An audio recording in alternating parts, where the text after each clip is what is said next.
6, eu tenho uma palavra de Deus para o seu coração hoje.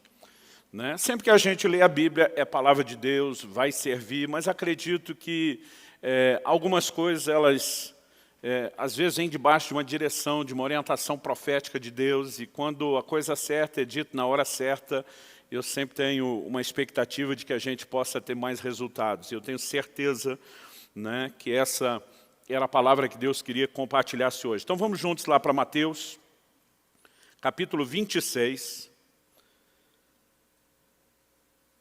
Evangelho de Mateus, capítulo 26. Nós vamos ler a partir do versículo 39. E vamos juntos até o versículo 44. Os versículos anteriores nos mostram o Senhor Jesus no jardim do Getsêmani. Ele anuncia aos discípulos que ele vai tirar um tempo de oração e pede que eles aguardem um lugar enquanto ele se distancia um pouco para orar. Mas a Bíblia diz que ele leva Pedro, Tiago e João consigo por conta de estar sentindo tristeza e angústia. E ele abertamente diz para eles, verso 38 narra isso, que a alma dele estava profundamente triste até a morte. Então ele pede que fiquem com ele, que vigiem com ele. E a partir desse contexto nós temos aí o versículo 39 em diante. O texto sagrado diz, adiantando-se um pouco, prostrou-se sobre o seu rosto, orando e dizendo, meu Pai, se é possível que passe de mim esse cálice. Contudo, não seja como eu quero, e sim como tu queres. E voltando para os discípulos, achou-os dormindo. E disse a Pedro, então nem uma hora vocês puderam vigiar comigo? Vigiem e orem para que não caiam em tentação. O espírito, na verdade, está pronto, mas a carne é fraca. Verso 42, retirando-se pela segunda vez, orou de novo, dizendo, meu Pai, se não é possível que esse cálice passe de mim sem que eu beba, faça-se a tua vontade. E voltando-se, achou-os outra vez dormindo, porque os olhos deles estavam pesados. Deixando-os novamente, foi orar pela terceira vez, repetindo as mesmas palavras. Meu Deus, nós clamamos graça e favor do Senhor, ação do Teu Espírito, o Espírito da verdade.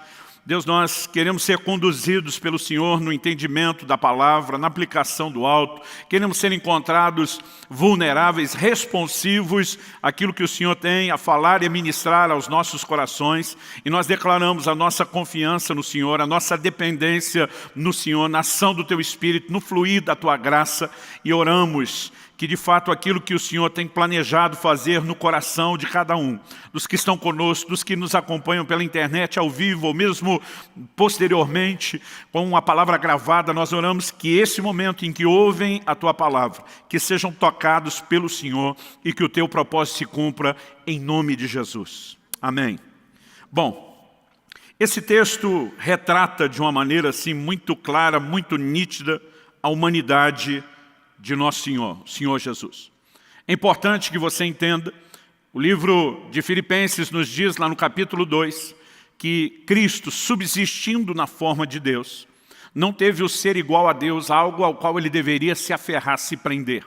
A Bíblia diz, mas ele esvaziou-se a si mesmo. E assumindo a forma humana, foi obediente, obediente até a morte, e morte de cruz. Então, o texto de Filipenses não apenas mostra o retrato da disposição de Jesus de obedecer até a morte, mas também fala a respeito de um Deus que se esvaziou de si mesmo para assumir a forma humana. Essa expressão esvaziou-se não significa que ele deixou de ser Deus em essência, como identidade. No entanto, ele assume a forma humana. E Cristo anda, caminha e vive nessa terra como um homem. Ele não usou atributos exclusivos da divindade.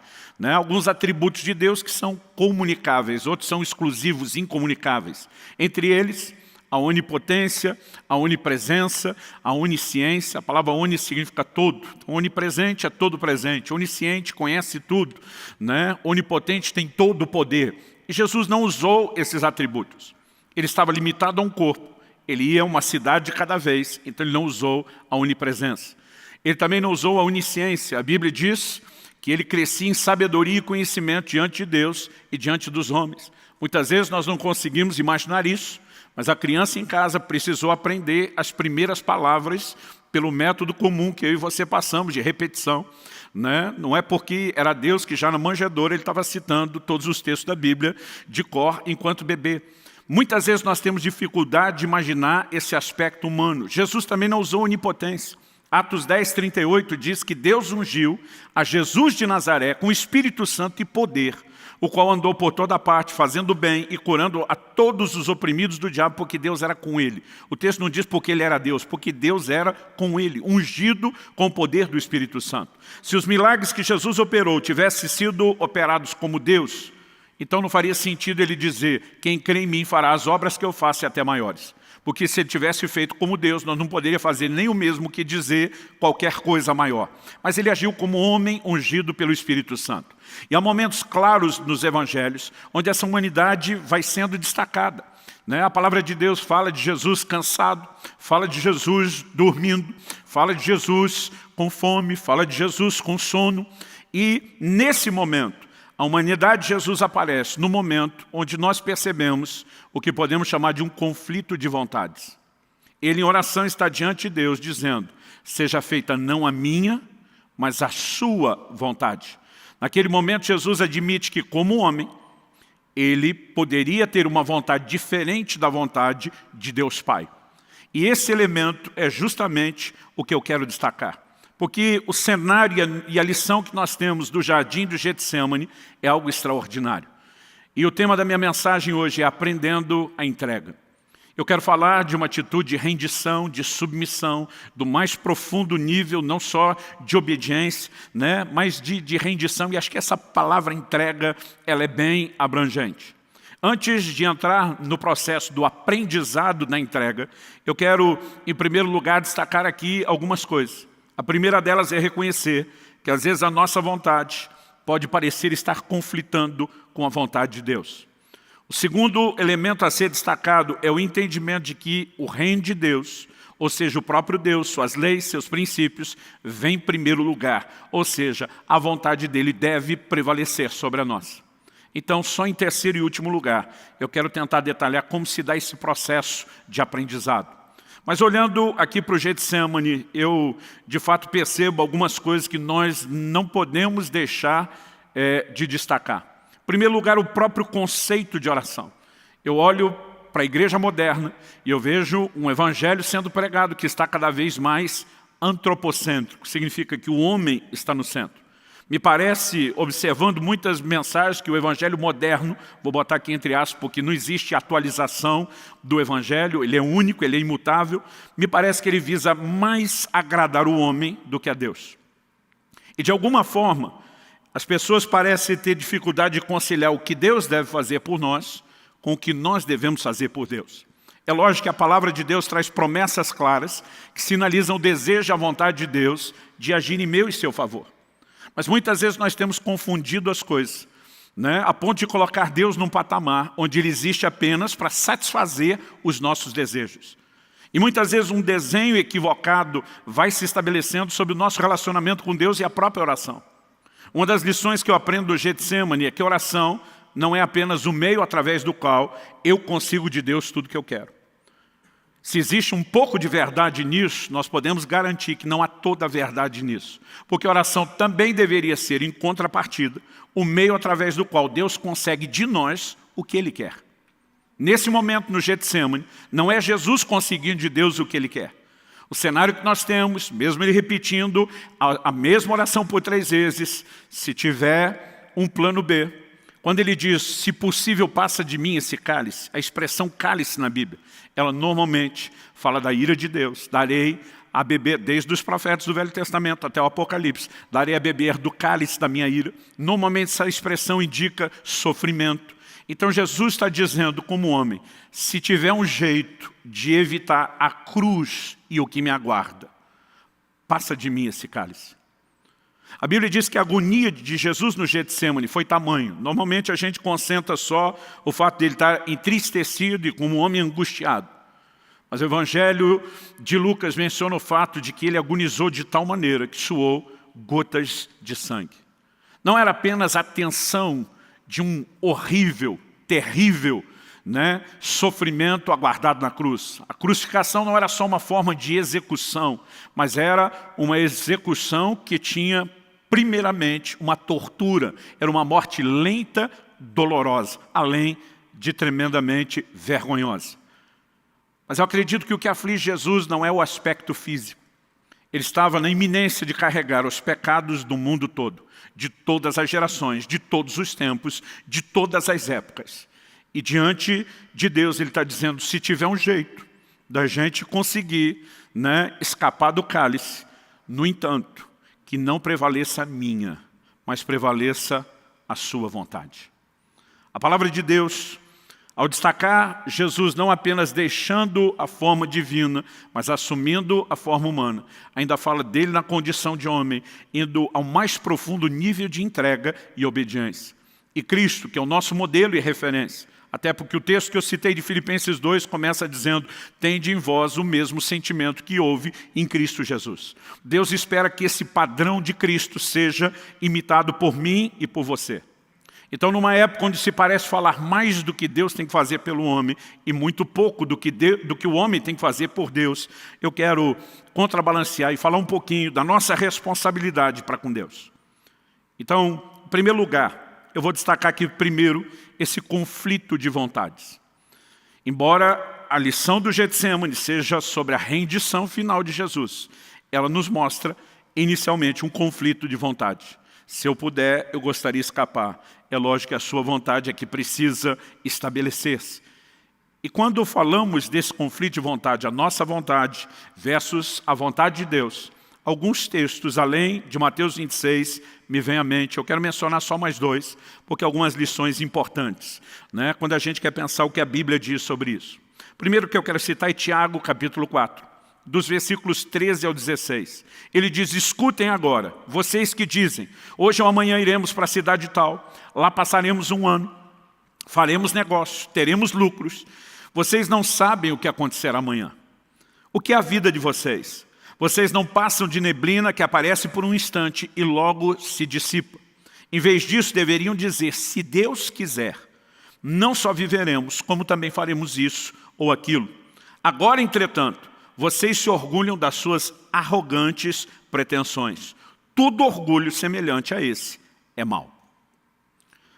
Olhando para essas palavras de Tiago, há algumas coisas, e uma delas, por mais óbvio que seja, eu vou pedir que inclusive você repita comigo, é que a vontade divina deve vir antes dos meus próprios planos. Você pode dizer isso? Diga, a vontade de Deus deve vir antes dos meus próprios planos. Isso nos mostra que Deus tem uma vontade, não apenas aquilo que é generalizado para todos os homens, o que está lá escrito na Bíblia, que todo mundo tem que obedecer, mas isso também me indica que Deus tem um plano personalizado.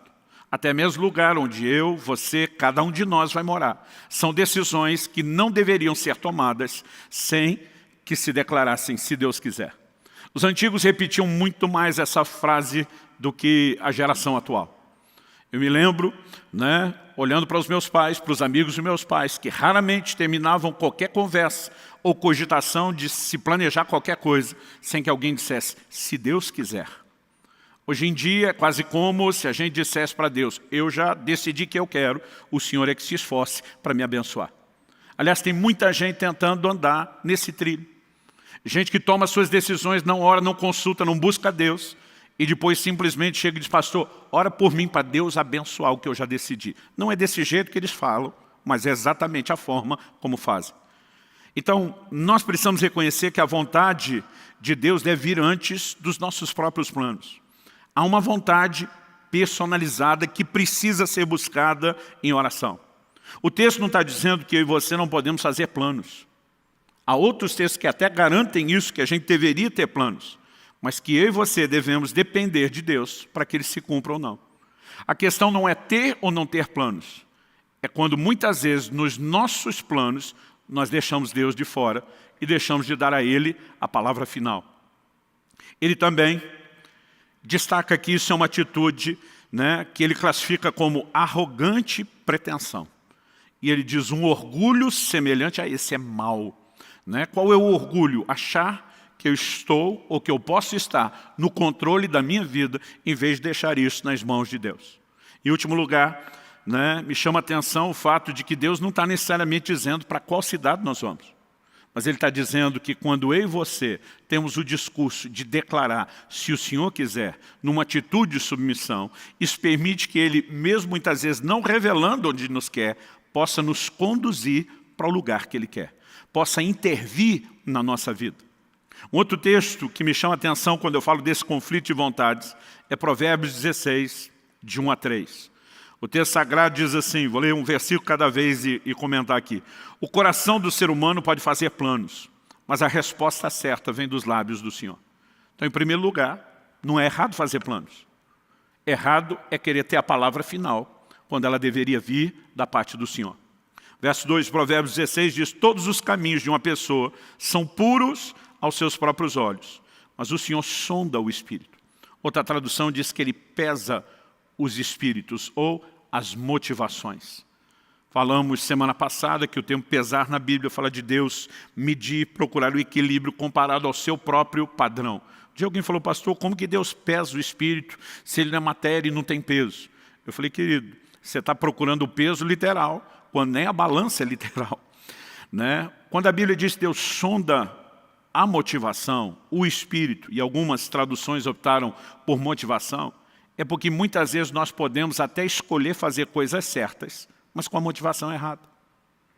Outro dia alguém disse, pastor, é errado eu queria ser um pregador da palavra, assim, abençoar muita gente. Eu olhei para esse irmão e falei, depende. Ele falou, como depende? Eu falei, o que você quer parece ser legítimo. A pergunta que você deve fazer diante de Deus é, por que você quer isso? Você tem um chamado de Deus e precisa ser fiel a Ele? Você tem de fato um coração que quer servir as pessoas?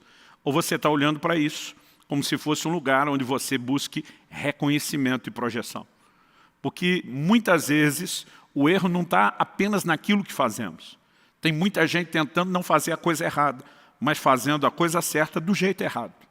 Então a Bíblia diz que há momentos onde eu e você não conseguimos discernir. Quando o texto diz que todas as coisas são puras aos nossos olhos, muitas vezes nós tomamos decisões sem sequer imaginar qual pode ser o desfecho.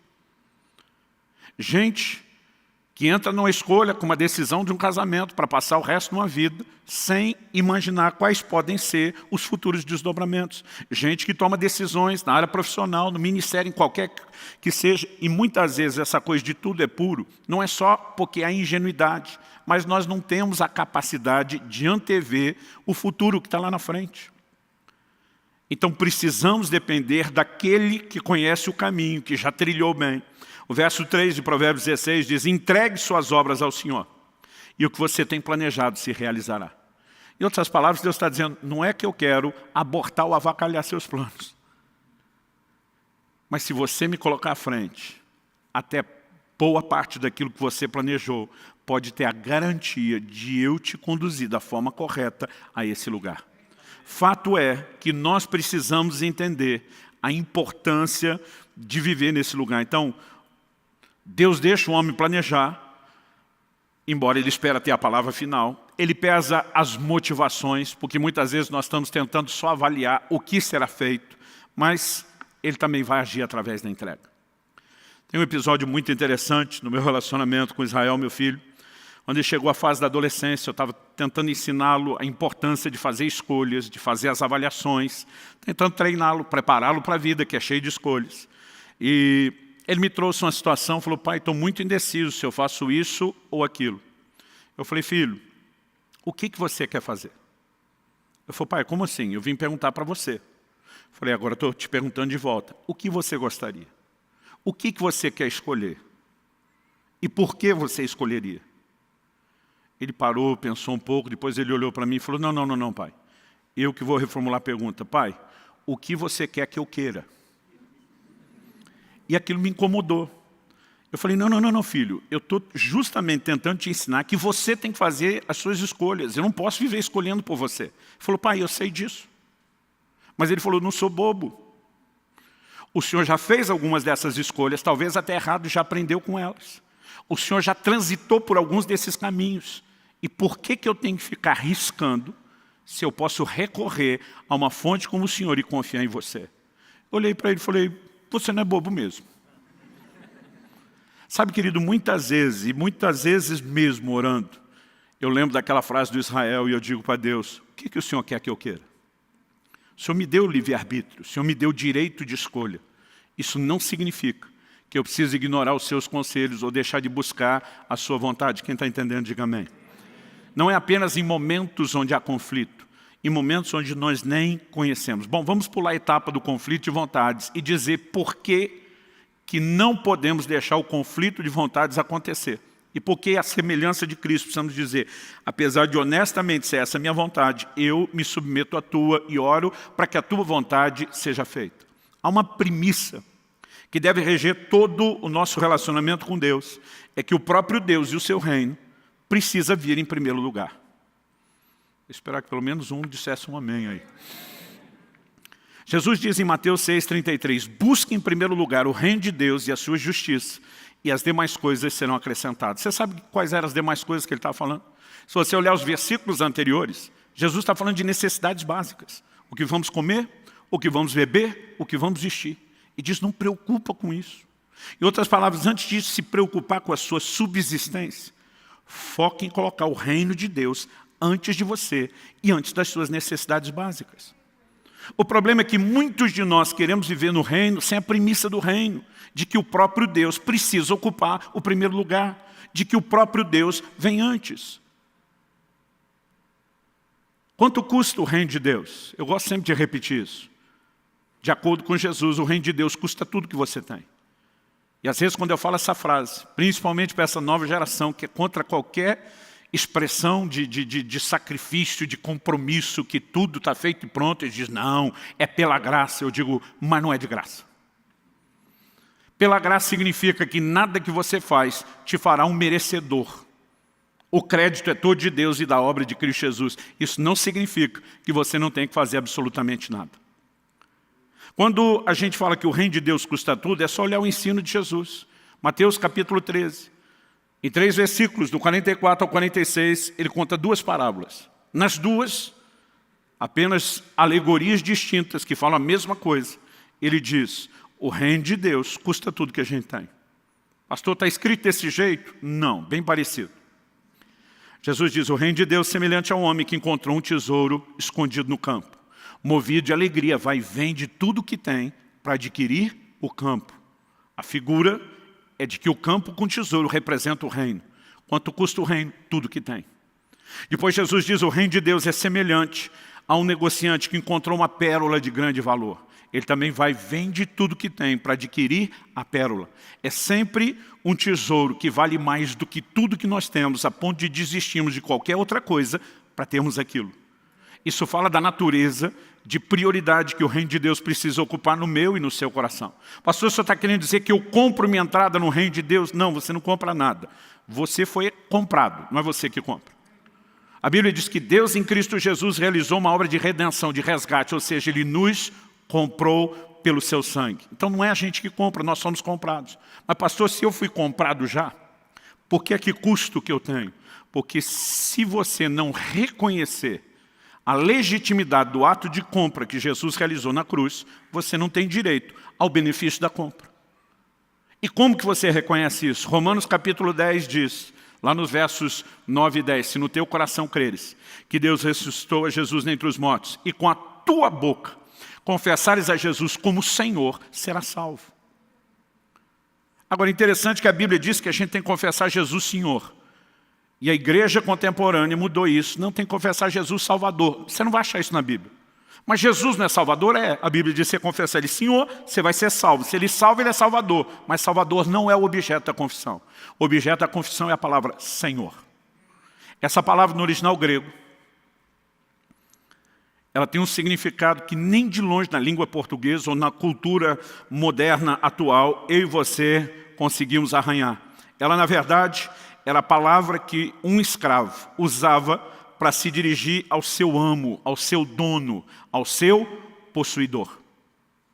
Ou seja, o máximo que eu e você temos na nossa cultura é mera e simplesmente o filho, talvez dizendo para o pai de uma forma respeitosa, sim senhor, ou alguém dentro da cadeia de comando, com uma patente militar mais alta, batendo continência, dizendo sim senhor, muito mais um tom de respeito ou de uma suave submissão. Essa palavra, curios, no original grego, como eu disse, era usada somente a alguém que possuía, que era dono da pessoa. Então, o que a Bíblia está dizendo, que traz salvação para mim e para você, não é apenas reconhecer o sacrifício, a morte e a ressurreição de Jesus. Isso a gente crê, mas é confessá-lo Senhor. Ao confessá-lo Senhor, nós estamos dizendo, todo o controle da minha vida passou às suas mãos no dia que você me comprou pelo sacrifício da cruz. Essa confissão é uma forma de nos curvarmos diante dele e dizer, eu me rendo ao seu senhorio, eu aceito que você é meu dono, que você comprou o que eu sou, o que eu serei, o que eu tenho um dia terei. E ao reconhecer a legitimidade do ato de compra, você está desistindo de tudo. Então o reino de Deus não custa tudo porque você compra. Custa porque você tem que abrir mão de tudo e colocá-lo em primeiro lugar, reconhecendo que Ele é o seu dono e dono de tudo. Não há evangelho sem esse reconhecimento. Agora, nós temos muitas vezes tentado viver um padrão onde parece que as pessoas estão invertendo as posições. Alguns parecem que acreditam que eles são senhores, que eles dão a ordem de comando e que Deus é que é o servo para ficar obedecendo e mimando a gente em tudo. Me entenda bem. Eu não estou falando que Deus não vai responder orações. Ele disse que a gente poderia pedir o que quiséssemos. Não estou negando que há um aspecto da oração onde a gente consegue de Deus o que a gente quer. O que nós não podemos é desbalancear e deixar de acreditar que quem é Senhor é Ele e quem é servo somos nós. Nós não podemos desbalancear e deixar de entender que também na oração nós encontramos esse lugar e esse ambiente de rendição para que a vontade dEle é que se cumpra. Na oração modelo, que nós apelidamos de Pai Nosso, o Senhor Jesus nos ensinou a dizer, venha o teu reino, teu governo, venha ser rei sobre nossas vidas. Seja feita a tua vontade. A oração é um dos caminhos pelos quais eu e você nos submetemos a Deus. Em Lucas, no capítulo 14, se você for rápido de endereço, abre lá, eu gostaria que você acompanhasse comigo. Nós vamos começar no versículo 25. Lucas 14, 25. Nesse texto, o Senhor Jesus, de uma forma assim muito clara, ele pontua o que significa ser seu discípulo. O verso 25 começa dizendo, grandes multidões acompanhavam a Jesus, e ele voltando-se lhes disse. Antes de falar do que ele disse, deixa eu fazer uma observação. Quando você estiver lendo os evangelhos, e perceber que a Bíblia diz que tem muita gente, grandes multidões, você vai perceber que de forma recorrente Jesus para e diz, deixa eu explicar para vocês como que a coisa funciona. É quase como se ele dissesse, pelo tanto de gente está aqui, eu acho que vocês não entenderam. Não significa que ele não quer as multidões. Significa que ele sabe como funciona o coração e a natureza do homem. Ele está olhando para eles e dizer, deixa eu explicar. Porque pode ser que alguns de vocês não entenderam o que estão procurando. Então ele entra no verso 26 dizendo, se alguém vem a mim, e não me ama mais do que ama seu pai, sua mãe, sua mulher, os filhos, seus irmãos, suas irmãs e até a própria vida, não pode ser meu discípulo. Em outras palavras, Jesus está dizendo, ou você me põe à frente de tudo e de todos, inclusive de você, ou você não pode ser meu discípulo. Ele não está dizendo que tem um discípulo muito bom e tem um outro nível que é o discípulo meia boca, mais ou menos. Ele está dizendo, ou você me põe à frente de tudo e eu me torno a pessoa mais importante, mais amada, o centro e a prioridade da sua vida, ou você não pode ser meu discípulo. Aí ele continua no verso 27, e quem não tomar sua cruz e vier após mim, não pode ser meu discípulo. Então ele está aqui basicamente dizendo, quanto custa ser um discípulo? Aí ele entra nos versículos 28 até o 30, com uma parábola, e depois no 31 e no 32 com a segunda parábola. As duas têm o mesmo significado. As duas falam que ninguém deve se lançar um empreendimento sem primeiro calcular quanto custa para ver se pode chegar até o final. Ele diz na primeira, pois qual de vocês, pretendendo construir uma torre, não se senta primeiro para calcular a despesa e verificar se tem os meios para concluir? Para não acontecer que, tendo lançado os alicerces e não podendo terminar a construção, todos os que a virem zombem dele, dizendo, esse homem começou a construir e não pode acabar. Do que Jesus está falando? De orçamento, planejamento financeiro? Sim, só como exemplo.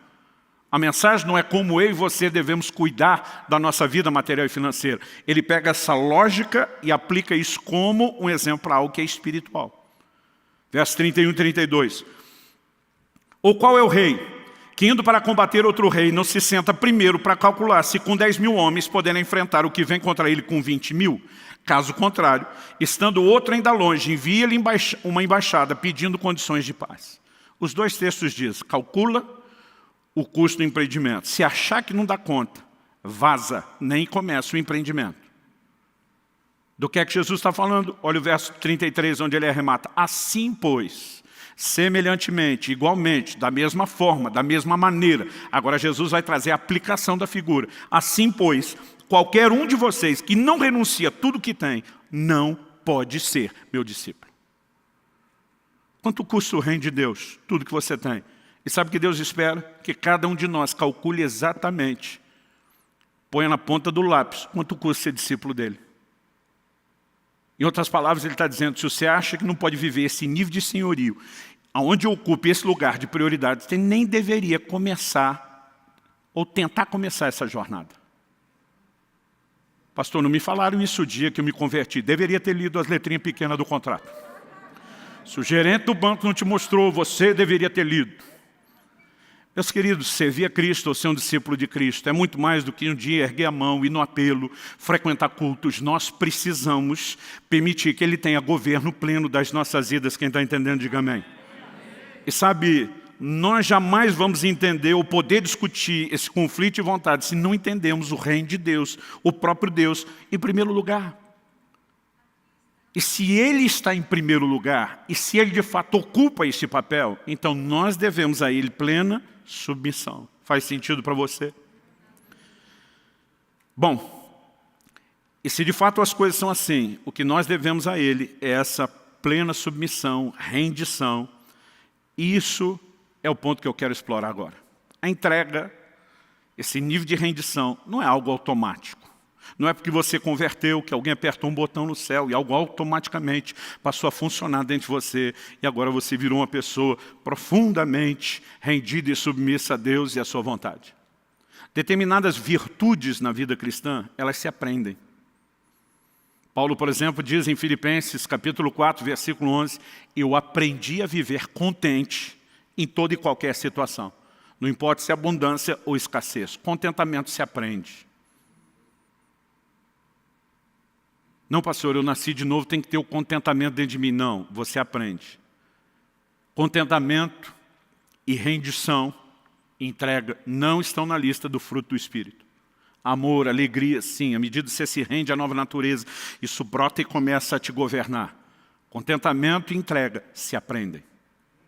E eu quero te dar uma outra ótica do que aconteceu no Getsemane, retratada no livro de Hebreus. Nós mencionamos isso brevemente, naquela série de mensagens que eu falei sobre a teologia das lágrimas. Vamos lá, Hebreus, capítulo 5, do versículo 7 a 9. A Bíblia diz assim, Ele, Jesus, nos dias da sua carne, eu gosto dessa expressão, nos dias da sua carne, está destacando a humanidade de Jesus. Porque é importante mencionar isso, depois da morte e ressurreição de Cristo, essa condição em que Jesus se move limitado à humanidade foi mudada. Paulo diz em Colossenses 2 que nele, em Cristo, habita a plenitude, habita corporalmente a plenitude da divindade. Ou seja, se ele abriu mão temporariamente de qualquer atributo, depois da ressurreição, essa condição muda completamente. Então a Bíblia faz esse destaque nos dias da sua carne. Isso nos lembra não só que era no tempo do ministério terreno, mas lidando com essa limitação da natureza humana que cada um de nós tem. A Bíblia diz, tendo oferecido com forte clamor e lágrimas, orações e súplicas a quem o podia livrar da morte, foi ouvido por causa da sua reverência. Esse versículo 7 situa o acontecimento exatamente no Getsemane. Não apenas por causa das lágrimas e nas orações, mas a Bíblia é clara em dizer que isso aconteceu quando ele fez súplicas a quem o podia livrar da morte.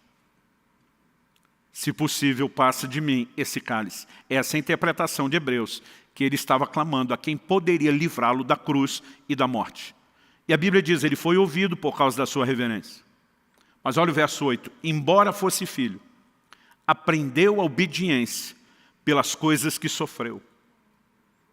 Eu lembro na adolescência, o dia que eu prestei atenção pela primeira vez nesse versículo, eu parei de ler e fui falar para o meu pai, está errada essa minha versão da Bíblia. Está dizendo que Jesus aprendeu obediência. Ele nunca pecou, como é que ele está aprendendo obediência? Ele foi obediente a vida inteira. O texto não está dizendo que ele não tinha obediência nenhuma e que ele estava aprendendo do zero. O texto sugere que a obediência é algo no qual eu e você crescemos e a níveis cada vez mais profundos. Ele é gerado sem pecado, ele nunca pecou. Mas nesse momento, pela primeira vez, ele está diante de um claro conflito de vontades. Deixa eu te dizer, a hora em que o meu e o seu coração será testado é quando o conflito surge.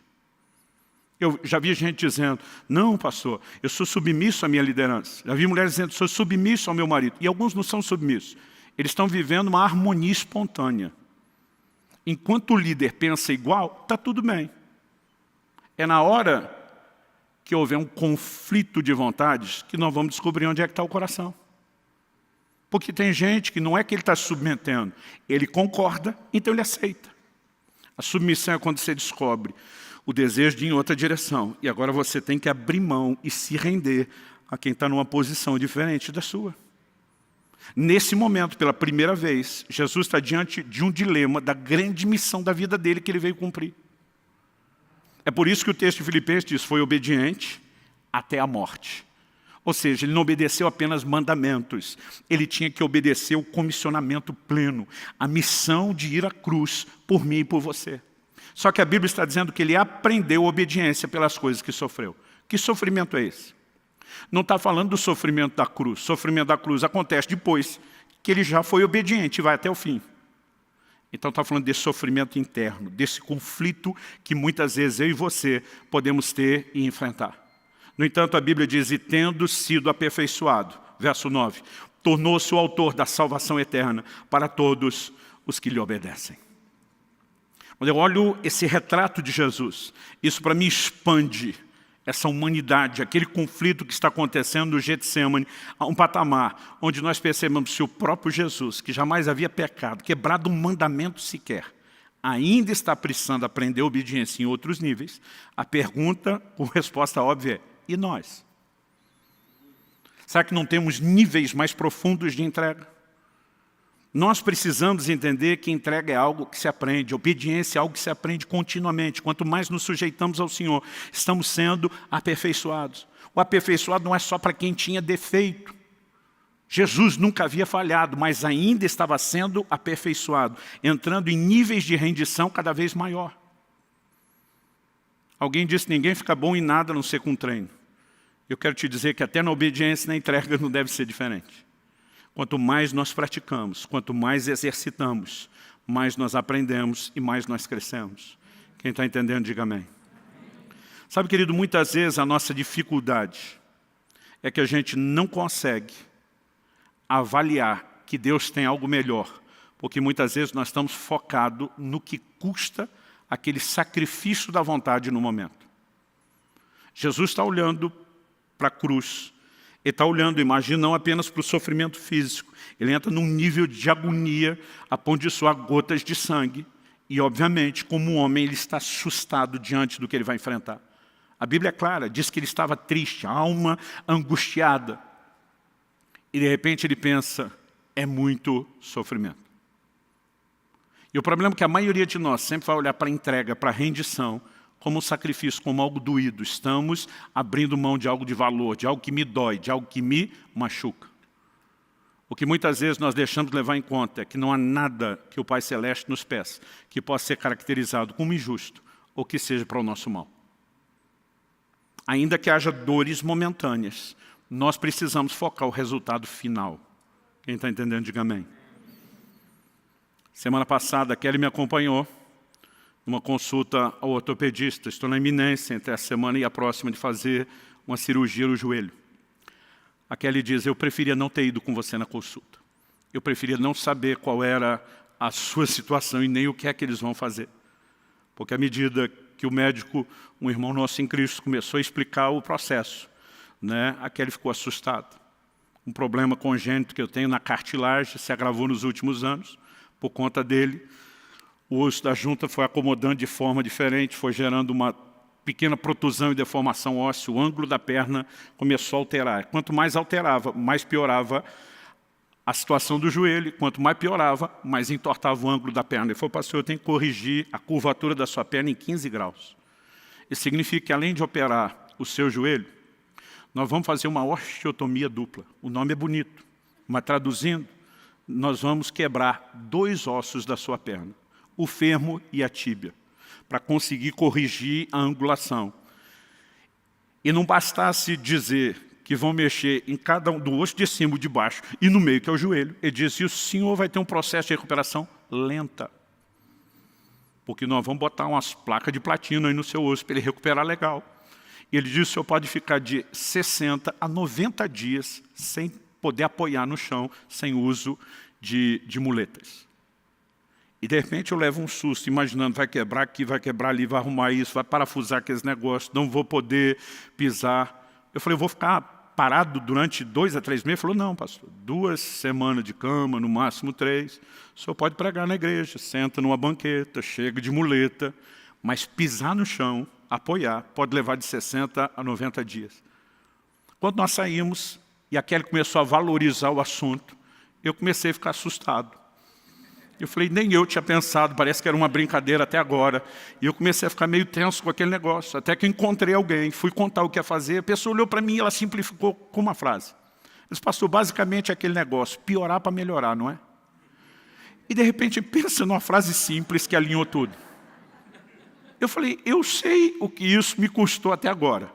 É melhor piorar um pouco agora e ficar bom depois, do que, em nome do não vou piorar um pouquinho e ficar ruim para sempre. E dentro de mim as coisas se resolveu. Bora fazer a cirurgia. Por que eu estou dizendo isso? A maioria de nós não entende o que vem depois da entrega. O que vem depois da rendição. A Bíblia diz não apenas que Jesus foi aperfeiçoado. Não apenas que ele aprendeu a obediência, mas se tornou autor de eterna salvação para todos. A questão é o que vem depois. E muitas vezes a gente assusta olhando só para aquilo que está na nossa frente e não consegue enxergar o que vem depois. Eu vou, pastor, o senhor quer poder voltar a se exercitar, ter uma vida normal, passar o resto dos seus anos pregando tranquilo? Eu falei, quero. Ele falou, então olha lá para frente. E aí você precisamos entender o que vem depois. Não há ninguém que tenha praticado entrega e você olhe nas Escrituras e diga, não se deu bem. Pastor, e aqueles mártires que se renderam a ponto de morrer? O livro de Hebreus diz que muitos deles não aceitaram o seu livramento. Não é que não poderiam ter um livramento, não quiseram. Disseram para Deus, nós não vamos usar o crédito. A Bíblia diz porque visava uma superior ressurreição. Quando eu e você não encontramos a recompensa da entrega aqui, pode ter certeza que ela vem depois. Anos atrás, eu quero terminar com isso. Ouvi o pastor Francisco, nosso querido Chicão, chamo ele de Chicão, antigamente chamava de Pai Chico, alguns falam, pastor, parece pai de santo, é melhor não usar esse nome. Mas Francisco pregou uma mensagem no momento de crise, daquelas que ele senta na frente da gente, prega para a gente. E ele me falou, olha, daqui a alguns anos, eu não tinha filhos ainda na época, ele falou, daqui a alguns anos você vai entender melhor, que talvez uma das maiores expressões de entrega é quando você lê na Bíblia pais que entregaram os próprios filhos. Quando você for pai, você vai descobrir que não tem nada tão valioso, tão precioso para a gente como os filhos. Eu falei, por que você está dizendo isso? Ele falou, eu quero te citar 3 exemplos de pais que entregaram os seus filhos em contextos diferentes, que é o maior nível de entrega que se pode fazer. O próprio Deus, quando vai expressar o seu amor, a Bíblia diz que Deus amou o mundo de tal maneira que deu seu filho. E de Gênesis 22, 2, Deus pede a Abraão. Deus diz a Abraão, pega o seu filho, seu único filho, o filho que você ama. Mas eu digo para Deus, precisava judiar do velhinho desse jeito? Só pedir o filho já era difícil, tem que lembrar que é o único filho, o filho que ama. Ele diz, e o ofereça em sacrifício. Então Deus pediu esse nível de entrega. Abraão não ficou pensando no que perderia. Abraão ficou pensando na coerência de Deus. Se ele me fez uma promessa, eu não sei por que ele está pedindo algo tão contraditório. O livro de Hebreus diz que ele cria que Deus poderia ressuscitar o garoto. Em outras palavras, o Senhor não vai se contradizer, a sua promessa vai se cumprir, e eu não vou te negar nada, nem o filho da minha velhice, que eu crie para receber do Senhor. Então ele diz, há determinadas entregas que nós praticamos porque Deus pede. E muitas vezes o difícil não é Deus te pedir algo. O difícil é você ver que Ele pediu para você e não pediu para mais ninguém. Eu fico imaginando Abraão, nunca ouvi falar que o Senhor pediu um filho para ninguém. E não tem nada antes nem depois. Eu fico à vontade de falar nisso porque hoje é algo bem resolvido, durante um tempo para mim não foi. Deus me pediu desde o início do meu ministério que não tivesse nenhum ganho pessoal com meus livros. E sempre tem um que de vez em quando chega achando assim que está com aquela mentalidade de gênio. Eu lembro quando os livros tinham passado já alguns anos atrás de 1 milhão de exemplares distribuídos. Alguém falou, pastor do céu, se o senhor ganhar só o royalty, o senhor não precisava nem ter comissão de venda, só o direito de autor. Ainda mais se fosse o internacional, que é $1 por livro. O dólar nem estava tão alto na época. Mas ele olhou para mim e falou, o senhor seria milionário. Eu falei, o diabo me fez a mesma conta outro dia. Falei, o que é isso, pastor? O senhor está querendo dizer que o diabo me mandou? Eu falei, não, só que vocês pensam parecido. Aí eu olhei para ele e falei, querido, você acha que eu já não fiz essa conta? Agora, sabe qual é o nosso erro? Um dia eu até estava falando para Deus, eu falei, Senhor, e o Espírito Santo falou no meu coração e disse, você acha que se você não tivesse me obedecendo, você teria distribuído mais de 1 milhão de livros? Você está fazendo a conta se fosse seu. A pergunta é, se o dinheiro fosse seu e você não tivesse alinhado com o meu propósito, será que você teria tido esse resultado? Demora, às vezes, para a gente absorver algumas coisas. Com o tempo eu comecei a entender. Deus não apenas decidiu que Ele guardaria o meu coração, que me permitiria dar um bom exemplo, mas me deu o privilégio de semear uma quantia, exorbitante no reino de Deus. Mas muitas vezes o meu problema não era Deus ter me pedido. Era dizer, por que o Senhor não pediu para nenhum dos meus colegas? Ou pede para todo mundo ou não pede para ninguém. Já teve esse negócio assim? Eu era aquele tipo de filho, que na hora que a mãe estava colocando, eu colocava um copo do lado do outro. Não, colocou mais para o outro aqui. E eu também não queria ganhar mais, queria tudo igual. E muitas vezes o problema que nós temos com a entrega é que a gente sempre está sendo injustiçado, violado. Ou, eu vou sofrer. Não, irmão, é piorar para melhorar. Quem está entendendo, diga amém. Há um segundo nível de entrega. Quando Moisés é entregue pelos seus pais. Deus não pediu que eles fizessem isso. Os pais tiveram uma percepção. Alguns diriam a sacada, o crente diz um discernimento. O livro de Êxodo nos diz, lá no capítulo 2, que quando Moisés nasceu, seus pais viram que ele era formoso. E uma pergunta. Qual o pai que acha o filho ou a filha quando nasce feio? Nunca achei nenhum. Nenhumzinho. Eu lembro quando Israel nasceu, uma cara de joelho amassado, gente. Coberto de sangue e placenta. A gente olha isso. Coisa mais linda. Eu ficava lendo aquilo e dizia, como é que os pais de Moisés acharam ele formoso? A Bíblia não está dizendo que o Arão e a Miriam eram feinhos e o Moisés saiu melhorado. Apesar desse texto ser repetido, tanto no Velho como no Novo Testamento, tem um lugar onde essa história é apresentada de uma forma diferente das demais, com uma explicação. Atos capítulo 7, na pregação de Estevão, ele diz assim, e os seus pais perceberam que Moisés era formoso aos olhos de Deus. Em outras palavras, eles discerniram, Deus tem um plano para esse garoto. Agora, o capítulo 1 de Êxodo termina dizendo, Faraó tinha mandado as parteiras matar os meninos, que nascessem os do sexo masculino, porque ele sabia que aquele povo que estava se multiplicando poderia ser um exército que ia se voltar contra ele. As parteiras não obedeceram. Chega ao ponto onde ele baixa um decreto. Todo filho homem que nascer dos hebreus tem que ser lançado no Nilo. Isso significava não só a grande possibilidade de afogamento, mas se escapasse, que os crocodilos do Nilo teriam, os famosos crocodilos do Nilo teriam uma refeição. Os pais de Moisés, eu brinco, aproveitaram uma brecha da lei. O faraó mandou colocar no Nilo, não disse exatamente como fazer.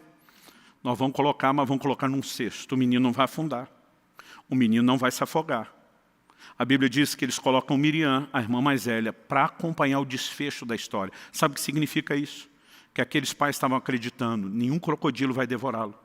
A água não vai engoli-lo. Se Deus tem um propósito, ele será guardado. Eles disseram, nós estamos entregando ao Senhor. Nós confiamos no Senhor.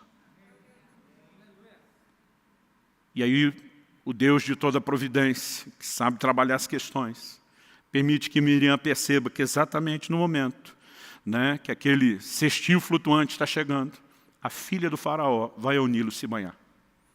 E quando vê aquele cestinho, não sei se o menino estava chorando ou se ela só foi espiar, mas ela, quando se depara com aquele garoto, não é apenas um instinto materno, aquela coisa das mulheres. Eu imagino se fosse alguém do interior do Paraná dizendo, mãezinha, não é apenas algo natural fisgando o coração daquela mulher, é o propósito de Deus. Naquele momento, ela diz, essa criança foi rejeitada pelos hebreus. Eu vou cuidar dela. Miriam se apresenta e diz, a senhora precisa de ajuda? Quer uma indicação de uma ama de leite? E a mãe que antes não poderia cuidar, foi paga para amamentar e cuidar do menino até que ele fosse encaminhado para o próprio palácio. Lá, Moisés seria treinado com toda a cultura dos egípcios, para no futuro ser um grande estadista. Não é irônico Deus fazer o inimigo financiar o libertador? Não existe um cenário que você encontra na Bíblia de gente praticando a entrega, onde o desfecho seja ruim. Pode ser doloroso no início, mas é piorar para melhorar. A terceira ilustração que o Francisco me deu é quando Ana, mulher de Eucana, mãe de Samuel, entrega o filho ao Senhor. Ele diz, Deus pediu para a mulher. Eu falei, não. Então ela está no nível dos pais de Moisés. Entregou para o que quis. Ele falou, também não. Eu falei, como também não? Foi ela que disse para Deus, se o Senhor me der um filho, eu te dou de volta. Deus não pediu, ela que quis. Ele falou, não. Lê direito o texto. 1 Samuel capítulo 1, versículo 5 diz que Deus cerrou a madre de Ana para que ela não pudesse ter filhos. O problema começou com Deus. Não foi ataque maligno. Foi intervenção de Deus. Deus diz, não vou deixar você ter filhos. Agora Ana começa a ter um problema. Aquela época não era só cultural, era permitido até por lei a poligamia. E Eucana, o marido de Ana, tem uma outra mulher, Penina, que era aquela rival, nível profissional para praticar o bullying. A mulher era uma procriadora de mão cheia. Tinha dado uma penca de filho para o marido. E, naquele contexto cultural, uma mulher que não gerava, não procriava, ela era considerada alguém sem valor. Eucana, um homem nobre de respeito, ama a Ana, trata ela bem, mas ela vive debaixo daquela humilhação. Um dia ela não aguenta, ela vai diante de Deus e diz, se o Senhor me der um filho, eu te dou o filho de volta. O que ela está dizendo? Não é nem filho, eu quero esfregar na cara dessa miserável que zomba de mim todo dia, eu quero pelo menos um gol de honra. Já teve esse negócio? Você está jogando, perdendo de goleada, você diz, tem que ter um gol de honra, mesmo que a gente não ganhe. Naquele momento ela está dizendo, eu nem quero menino, eu só quero ter um filho. Eu te dou ele de volta. Deus olha para ela e diz, negócio fechado. E o Deus que fechou a madre agora, abre. Qual esse tipo de entrega? É aquela que Deus provoca. E não pediu de forma direta. Ana não se prontificou também voluntariamente, mas Deus diz, vou apertar uns botões para fazer a coisa acontecer. Sabe, querido, eu vejo extremos. Gente que fala da providência de Deus como se tudo fosse predeterminação divina, o homem não tem escolha e participação nenhuma. Mas gente que vai para outro extremo e acredita que porque nós temos livre-arbítrio não existe mais providência divina. Embora Deus não violente a vontade, Ele sabe provocá-la. Quando a Bíblia diz em Romanos 2 que a bondade de Deus conduz ao arrependimento, Deus vai mexendo em circunstâncias à nossa volta, tentando fazer com que decisões sejam avaliadas. Quando você olha a história do filho pródigo, é alguém que depois que perdeu tudo, caiu em si. E de repente ele repensa, o que é que eu estou fazendo? E ele tem a chance de tomar a decisão correta. E eu quero te dizer que há situações onde Deus vai provocar determinados níveis de entrega. Nos dias de Jonas, Nínive, capital da Síria, estava para ser destruído. Eles eram considerados homens terríveis, cruéis. Não apenas o tipo de pecado que praticavam como civilização, a forma como tratavam, desde os prisioneiros de guerra e tudo. E Deus diz, Jonas, vai pregar para Nínive que se arrependa. Se eles não se arrependerem, eu vou destruir. Jonas diz, agora eu não vou. O que eu quero é que o Senhor destrua. Vai que eu prego, ele se arrepende, e o Senhor tem misericórdia deles, não destrói, eu quero que destrua. João diz, não vou, não vou, não vou. E a Bíblia diz que ele pegou um navio para fugir da presença do Senhor. Como se Deus não tivesse em toda parte. Eu acredito que esse fugir não era só de onde Deus está, mas é da possibilidade de chegar logo e dizer, eu vou é para o lado de lá. A Bíblia diz que uma grande tempestade atinge o navio. Cada um daqueles homens começa a clamar os seus falsos e pseudos deuses, nada resolve. Alguém olha para o João e diz, por que é que você não está clamando ao seu? Nós estamos atirando para todo lado, tentando de tudo para resolver. Ele diz, na verdade o problema sou eu. Eu estou fugindo da presença de Deus, a treta é comigo. Vocês deram azar de pegar o mesmo navio que eu. Ele fala para os caras, só tem um jeito de resolver, me joga na água. Esse me joga na água, sabe o que ele está dizendo? Me matem. Basicamente ele está dizendo, eu não posso fazer isso. Eu mesmo não vou pular, mas se vocês me matar, vocês se salvam. Legítima defesa, vai aí, gente. Jonas está dizendo para Deus, eu morro, mas não faço o que o Senhor quer. A turma hesita, tenta, quando vê que não dá, joga ele para a água. Quando jogaram ele para a água, a tempestade cessou. A Bíblia diz que eles temeram, adoraram ao Senhor. Mas quando Jonas cai na água, Deus diz, é ruim que eu vou deixar você morrer. E a Bíblia diz que Deus mandou um grande peixe. Lugar nenhum da Bíblia está escrito baleia, só um grande peixe. Aliás, acredita-se, pelo menos do que nós conhecemos em séculos recentes e se avalia, que o único peixe que teria essa condição de engolir alguém inteiro é o cachalote. Há relatos de gente que foi encontrada inteira, apesar de morta, dentro de um cachalote, né, que foi pescado. E há relatos de gente encontrada viva ainda dentro do peixe. Mas, irmão, você consegue imaginar o cenário? 3 dias. Você faz 3 dias de jejum, no conforto da sua cama é terrível. Agora, no ventre de um peixe. Na oração de Jonas, ele disse que ele estava enrolado nas algas. Eu fico tentando imaginar a situação lá dentro. Eu fico tentando imaginar o que é ter sido engolido, qual foi o processo. Segundo, o que é estar lá dentro. Terceiro, para mim, eu não sei se é a melhor parte ou a pior, que é sair. A Bíblia diz que o peixe vomitou. Eu nem sabia que peixe vomitava. Mas Deus diz, não vou nem deixar você morrer. Daqui a pouco Jonas está lá e diz para Deus, tá bom, eu cedo. Vou pregar Nínive. Sai um pouco emburrado, mas já está praticando entrega. Existem determinados níveis de entrega que Deus sabe como provocar. E não importa o formato. Em cada um deles tem coisas na minha vida que Deus diz, eu vou te pedir. Tem coisas que eu olhei para Deus e falei, essa eu vou fazer para o Senhor porque eu quero. E eu olho momentos onde eu vi Deus pressionando as circunstâncias de tal forma que eu falei, Ele está provocando a entrega. Seja qual for o formato. Eu e você não deveríamos olhar para a dor do momento ou sacrifício do momento. Deveríamos pensar, é piorar para melhorar. Haverá um dia onde eu e você vamos estar diante de Deus. E naquele dia nós vamos olhar para trás, para todo sacrifício, para toda rendição, para toda entrega. E nós não vamos olhar para trás com nenhum tipo de arrependimento ou remorso. Eu creio que dentro de nós vai brotar algo que vai produzir um sorriso de satisfação no rosto. E nós vamos poder dizer, valeu a pena. Não há nada tão extraordinário como viver submissão a Deus. Qual o problema do homem desde o início? Deus diz, não come dessa árvore. Tinha 2 árvores espirituais, mas Deus diz, dessa não come, e o resto pode. A serpente chega e diz, é verdade que ele vedou a árvore? O foco nunca está, é verdade que ele deu todo o resto? É verdade que é dessa forma? Todo o problema do homem começa quando ele tenta ser independente de Deus, cultivar sua própria vontade e escolha. O único remédio para a humanidade é a plena sujeição e submissão ao Senhor. 1 de Pedro, capítulo 1, verso 2, a Bíblia diz que nós fomos eleitos, não apenas para a santificação do Espírito, não apenas para a aspersão do sangue, mas a Bíblia diz para a obediência. Não existe um cristianismo destituído de obediência, de rendição ou de entrega. E se eu e você tentarmos viver qualquer coisa distinta disso, não é o Evangelho. Eu sei que eu estou falando aqui de algo, como eu falei, de aprendizado. O próprio Jesus começou o ministério, diz a Bíblia, aos 30 anos. Ele tem pelo menos 3 Páscoas. Alguns acreditam em 4 Páscoas. Né? Eu particularmente estou nesse time, o que daria mais ou menos uns 3 anos e meio de ministério. Ou seja, Jesus, aos 33 anos, ainda estava aprendendo obediência.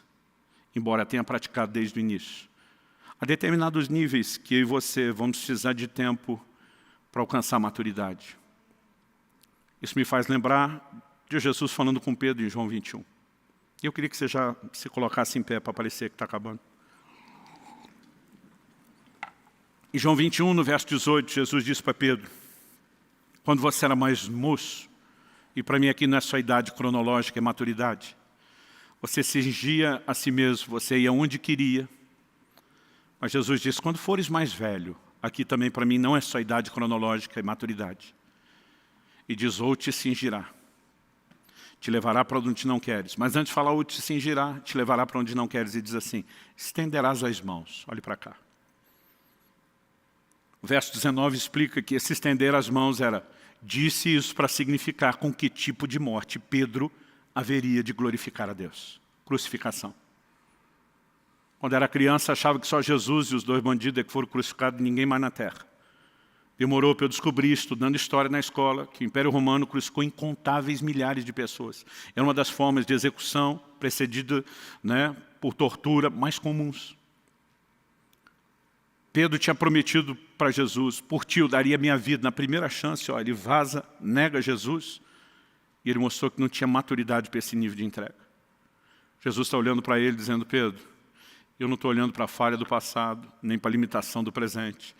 Eu estou de olho no seu futuro. Você ainda vai chegar a um lugar profundo de rendição. Você vai ter uma outra oportunidade de morrer por mim, e quando ela chegar, você não vai mais lutar. Quando você era mais moço, você ia para onde queria, você era dono do próprio nariz. Mas Pedro, eu olho para você, eu sei que você vai chegar lá. E a tradição era a transmissão do ensino oral. Logo no primeiro século, as primeiras gerações de cristãos, muita coisa não foi escrita, ela era transmitida de forma verbal e passa a ser escrita no século seguinte. A tradição, não é registro bíblico, diz que Pedro não apenas foi crucificado, mas que na hora de ser crucificado teria dito, não sou digno de morrer como meu Senhor. E pediu que o crucificassem de cabeça para baixo. Aquele Pedro que antes não conseguia praticar o nível de entrega, cresceu, amadureceu. Paulo diz, quando eu era menino, eu falava com menino, agia com menino, pensava com menino. A capacidade de crianças viver entrega é muito complicado. Bota um brinquedo na mão de 2 crianças e manda um compartilhar com o outro para você ver o cenário caótico que vai surgir. As primeiras frases a ser dito, é um que puxa é meu, o outro de que puxa não é meu. Algumas coisas elas só vêm quando existe maturidade.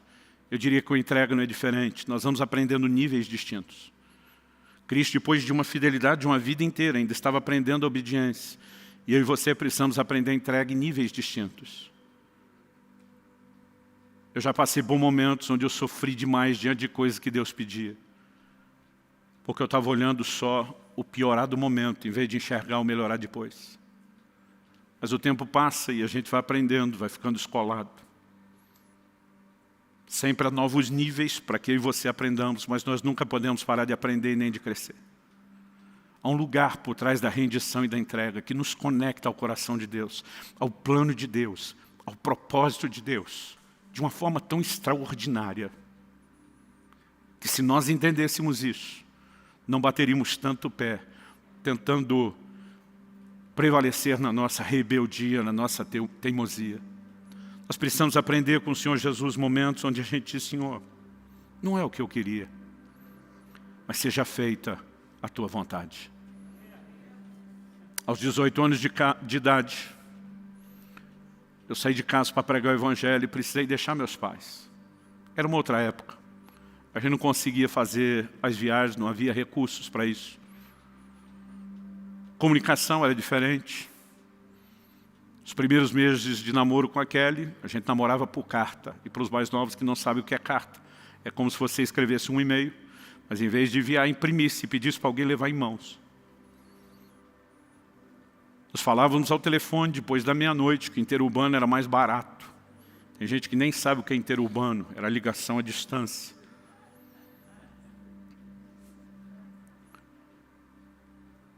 Eu só consegui ter uma noção do que meus pais se dispuseram a fazer. Quando meu filho, ao completar 18 anos de idade, saiu de casa, e quando ele saiu, eu sabia pelo testemunho do Espírito Santo que ele não voltaria mais. Era dali para casar, de lá para o ministério e para servir a Deus. E hoje eu olho para trás e digo, Senhor, eu te louvo. Porque meus pais decidiram me tratar não como propriedade deles, mas tua. Eu me recuso a tratar meus filhos de forma diferente. Eles são seus. Faz o que quiser. Sabe, à medida que o tempo passa, você consegue ter percepções diferentes. E à medida que eu e você amadurecemos no Senhor, nós começamos a entender que por trás daquela entrega, não tem um Deus tentando nos fazer sofrer.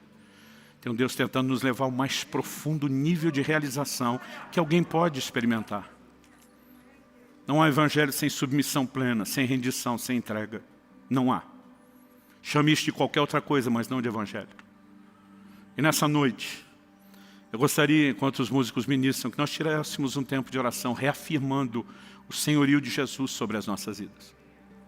Talvez no dia que você se converteu, você não tinha entendido 10% disso. Mas hoje eu quero que você reafirme: Senhor, hoje eu entendo quanto custa a torre. E eu quero declarar que eu não apenas voltaria lá atrás para dizer sim de novo, eu te digo sim hoje, daqui para frente, eu quero viver nesse lugar de rendição.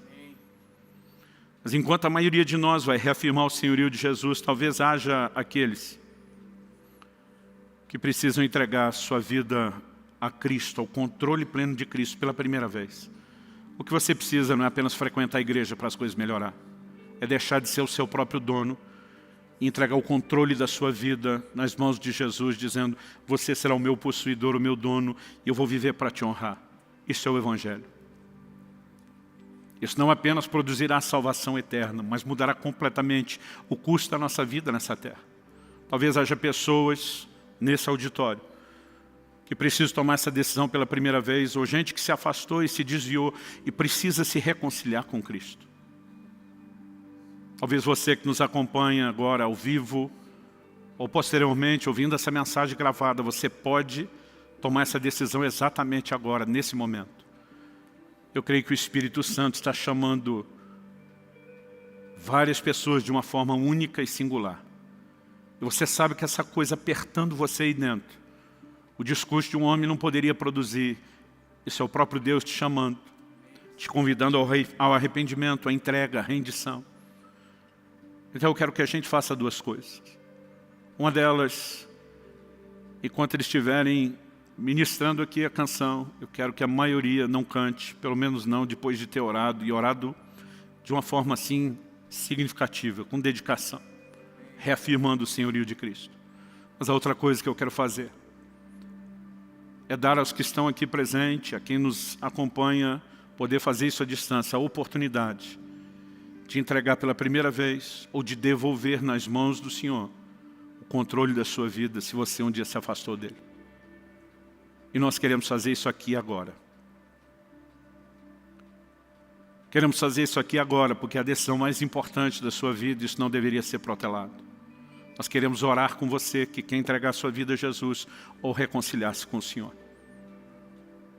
E queremos te dar a oportunidade não só de receber a nossa oração, mas de poder fazer uma declaração pública sobre esse lugar de senhorio de Jesus. O próprio Cristo afirmou: aquele que me confessar diante dos homens, eu também o confessarei diante do meu Pai e dos anjos que estão nos céus. Mas em contrapartida ele também disse: quem me negar diante dos homens, eu também o negarei diante do meu Pai e dos anjos que estão nos céus. Portanto, sempre que a gente faz esse convite, nós fazemos em público, na frente de todo mundo, não para expor você. Na verdade, o que você tem aqui é uma torcida, é um auditório que está orando e torcendo por você, que vai celebrar e festejar a sua decisão, que vai te apoiar. Mas mesmo se não houvesse esse quadro favorável de todo mundo, ainda assim você precisaria da confissão pública. Ainda bem que você pode fazer isso num ambiente onde todo mundo está te entendendo, te apoiando e te encorajando. Alguém aqui hoje que quer tomar essa decisão de entregar sua vida a Jesus ou de se reconciliar com Ele? Talvez você diga: pastor, não é que eu me sentia desviado, mas eu acho que entendi o Evangelho mesmo é hoje. Eu acho que eu tenho que começar a partir de hoje. Alguém quer tomar essa decisão? Levante sua mão bem alto. Não se acanhe, não tenha vergonha. Se você precisa dessa decisão hoje, Deus seja louvado. Quem mais? Eu sinto, glória a Deus. Quem mais? Você que está em casa não precisa necessariamente levantar a mão, que nós não vamos ver, mas é importante que você ore nessa vida. A Bíblia diz, ore nesse momento. A Bíblia diz que todo aquele que invocar o nome do Senhor será salvo. Você não precisa necessariamente fazer a oração do jeito que faremos aqui, mas você precisa clamar pelo nome de Jesus. Reconhecer o seu pecado, que significa rebeldia contra Deus e vontade própria. se arrepender, reconhecer o perdão de Deus e saber que você tem a oportunidade de sujeitar Ele e a sua palavra. E não importa o jeito que você vai orar, né? Você pode orar da forma como você achar melhor. Tem gente que gosta de fazer isso de joelho, tem gente que faz sentado mesmo, em pé, em voz alta, em voz não tão alta. O importante é que você faça. Essas pessoas estão aqui, sinalizaram com a mão. Nós queremos te dar a chance de confessar Jesus em público. Eu vou pedir para você sair do seu lugar e vir rapidinho aqui à frente. Nós queremos orar com você. Rapidinho, vem para cá. Glória a Jesus. Glória a Jesus.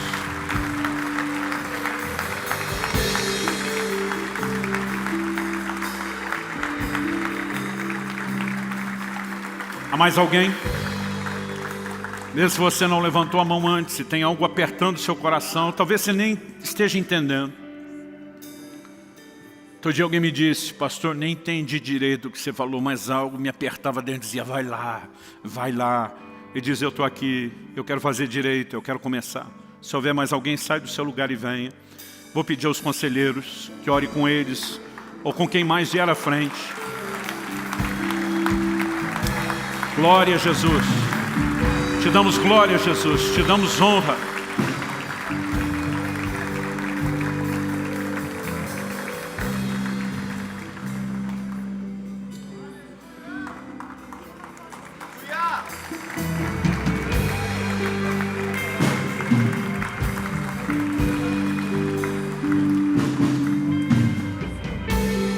Quero pedir aos conselheiros que ajudem eles a confessar Jesus, a declarar isso.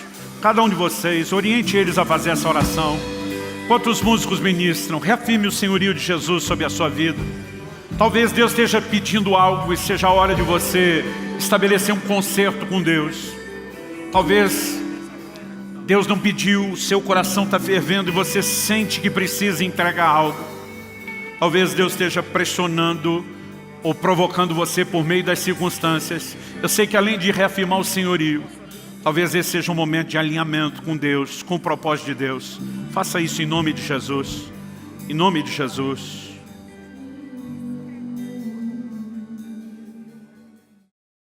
Damos teu nome, Senhor Jesus, pelo privilégio de viver não de forma autônoma, por conta própria, mas alinhados ao teu querer, à tua vontade, ao teu propósito. Nós clamamos, Senhor, a despeito de uma natureza carnal, naturalmente rebelde. Nós queremos viver sujeição e entrega em níveis cada vez mais profundos e de forma progressiva. Nessa noite não apenas reafirmamos teu senhorio sobre nossas vidas. Queremos de fato viver colocando o Senhor e o teu reino em primeiro lugar, levando a sério cada uma das tuas ordenanças que toca a todos nós, mas também atentos ao teu plano personalizado, aquilo que o Senhor deseja para cada um de nós. Suplicamos graça e favor sobre cada um. Oramos, ó Deus, que haja arrependimento, alinhamento, conserto, intensificação da entrega e da rendição, o que for necessário, não apenas aqui e agora, mas a partir desse momento, que mesmo depois de deixarmos esse auditório, esse lugar de reunião, que a graça do Senhor continue trabalhando em nós, que a Tua palavra continue frutificando e sendo aplicada e ministrada pelo Teu Espírito. E que possamos crescer de forma que Te glorifique e Te honre. Nós oramos e clamamos em nome do Senhor Jesus. Em nome do Senhor Jesus. Se você crê, concorde, diga amém. Se você recebe essa palavra, diga eu recebo. Glória a Jesus. Glória a Jesus. Glória a Jesus.